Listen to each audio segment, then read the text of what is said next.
boleh berjumpa lagi semua yang dimurahi Tuhan. Sahabat saksi tentang bagaimana tentang kebangkitan Yesus. Ini kan baru terjadi, Yesus naik. Di dalam Kisah Rasul 1 ayat 11, hai orang Galatia, mengapa kamu melihat di langit naik ke atas dan Tuhan akan kembali lagi.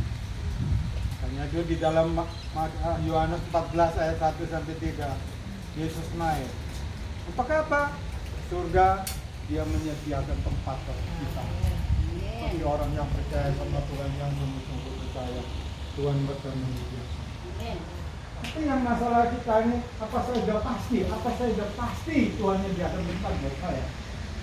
Ini yang menjadi tanda tanya bagi. Di dalam Kisah Rasul 4 ayat 13, hei, apa itu orang yang tidak terpelajar, orang biasa itu Petrus.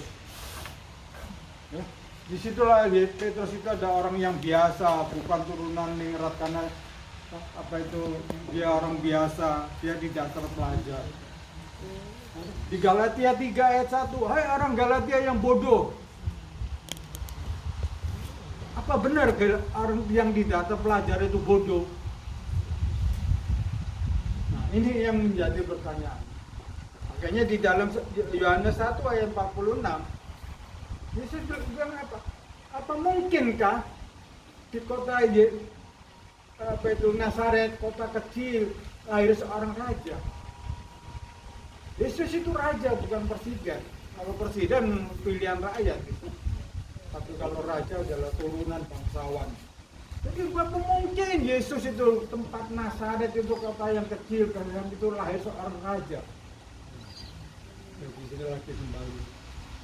Kita mengenal Tuhan, kita mau hidup di dalam Tuhan. Kita jangan gugup. Jangan cukup kita percaya, dan pasti masuk surga. Pasti Tuhan sediakan tempat bagi kita. Jadi sinilah kembali. Saya berusaha. Memang semua itu adalah anugerah, kasih karunia. Tapi Tuhan cari orang apa? Yang taat dan setia. Kita banyak baca firman-Nya, Yohanes 3 ayat 16, sampai yang percaya dia Yesus mati untuk orang yang percaya. Dia hanya 36 kan baca. Yang taat. Kalau tidak taat, Tuhan murka. Mana bisa Tuhan menyediakan kita tempat di surga kalau kita nggak taat? Dalam ide Tuhan cari orang yang setia. Kita bukan cukup kalau kita sudah ke gereja cukup. Tuhan itu adalah yang penjuru. Firman itu adalah Tuhan. Kita harus baca firman tiap hari, satu pasal aja. Tuhan itu baik kok. Bible itu penting, itu mesti baca. Itu ditulis di dalam 1 Timotius 4 ayat 13. Kamu harus bertekun di dalam firman. Amsal 13 ayat 13 bicara kalau kamu tidak menghormati firman, Tuhan akan murka. Kalau kita sudah baca firman, apa sudah pasti masuk surga? Perbuatan kita. Makanya di Amsal 14 ayat 21 dan 31, kalau kamu baca firman tapi menindas orang, menghina orang, kamu mau yang kosong. Itu betul gak kita percaya firman? Percaya Tuhan? Kalau kita mau percaya Tuhan, kita harus berubah. Kita harus berubah hidup kita. Kita harus berubah, hidup kita yang lama kita buang, kita harus menjadi baru. Kita harus benar-benar di dalam Tuhan, karena di dalam 1 Petrus 4 ayat 17 sampai 18, kita semua akan diadili. Orang-orang yang di dalam Tuhan, orang yang percaya di kita ini yang diadili dulu. Ayat 18 bilang apa? Orang benar hampir tidak diselamatkan. Apalagi orang fasik. Orang fasik itu cuma asal ke gereja. Perbuatannya kita sama aja dengan orang dunia.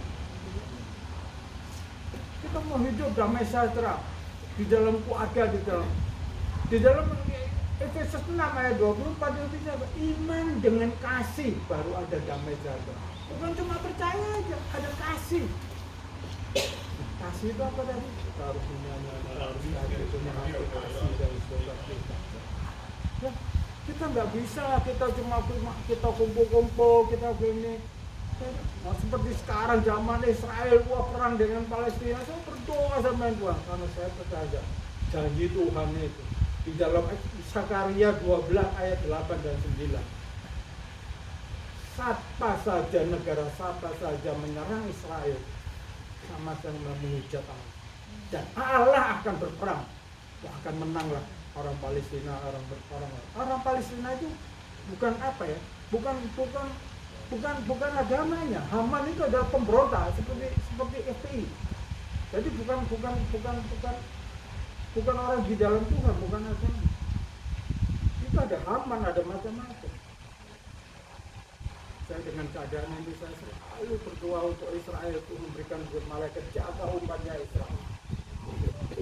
Kita adalah Israel semua. Kita adalah turunan Yakub dirubah jadi Israel. Yakub kita tahu, kita dengar Yakub dulunya menipu. Dijadikan nama Israel. Israel itu apa? Artinya kita jadi anak-anak Allah. Loh, kalau kita jadi anak-anak Allah tapi kita mesti tidak menipu, hidup kita penuh dengan penipuan, apa kita jadi anak Allah? Lukas 12 ayat 48, siapa yang diberi banyak akan dituntut lebih banyak. Kamu percaya di Yesus? Hah? Oh iya, kita harus percaya, kita harus lakukan firman Tuhan. Kita nggak cukup cuma ke gereja, kita harus peduli dengan gereja. Gereja gedungnya juga peduli, hamba Tuhannya harus peduli, penginjil juga harus peduli, harus diperhatikan. Kita harus berkati semua. Panti asuhan, Yakobus 1:20, ibadah yang sejati adalah menguji umat, perlu panti asuhan. Kita harus menjadi berkat seperti Abraham di dalam Kejadian 12 ayat 1-3. Tuhan manggil Abraham.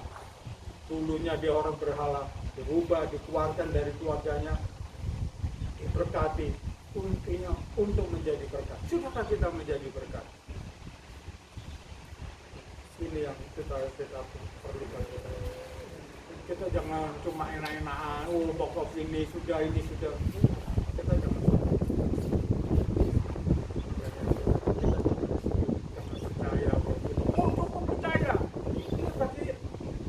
bagi yang Kristen baru lah.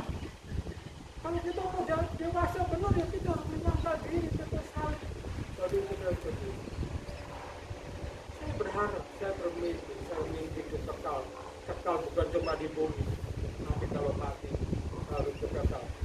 Tuhan ikut kita, Tuhan sediakan rumah bagi kita sesuai dengan Tuhan 14 ayat 1.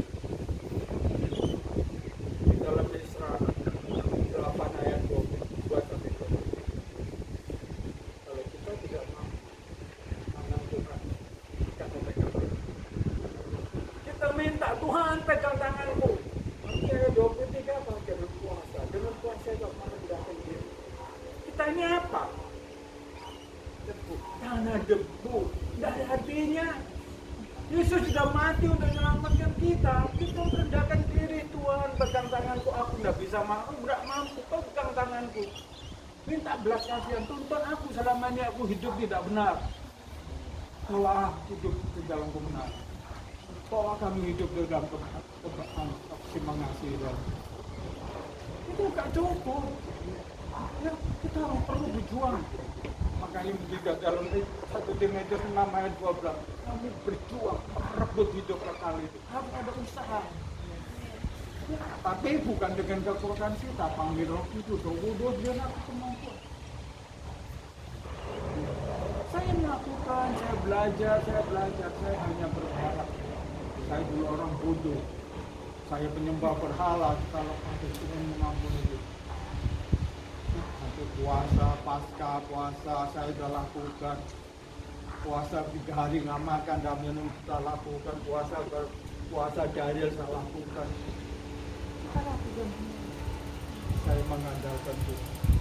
Saya harus betul-betul mengandalkan Tuhan. Tapi kalau kita mengandalkan, jangan anak-anak mesti mengalami penderitaan. Contoh satu, ini yang saya mengandalkan Tuhan. Karena di dalam Filipi 1 ayat 29 berkata, kamu tidak cukup dikasih anugerah saya, tapi saya dapat cinta. Ini contoh waktu istri saya sudah didaftarkan apa itu namanya vaksin. Saya nggak mau vaksin dulu ya, tapi istri saya sudah nganda mau vaksin tanggal 11 kalau nggak salah. Nah, istri saya bilang nanti ingatkan ya tanggal 10 harus kasih tahu batal. Hal yang penting saya mengandalkan Roh Kudus. Roh Kudus sama istri saya, biar istri saya lapor sama dokter situ. Saya nggak mau ngomong sama istri saya. Istri saya sudah bilang, ingatkan nanti tanggal 10 supaya lapor sama situ. Saya mengandalkan Roh Kudus. Tapi tepat jam 4 lebih mau dokternya tutup Roh Kudus jama dia lapor sama situ. Nah itu kalau kita mengandalkan Roh Kudus, kalau kita betul-betul setia di dalam Tuhan, di dalam Roh Kudus akan menjaga, Roh Kudus yang membuat kita akan. Istri memang penolong, kita butuh penolong.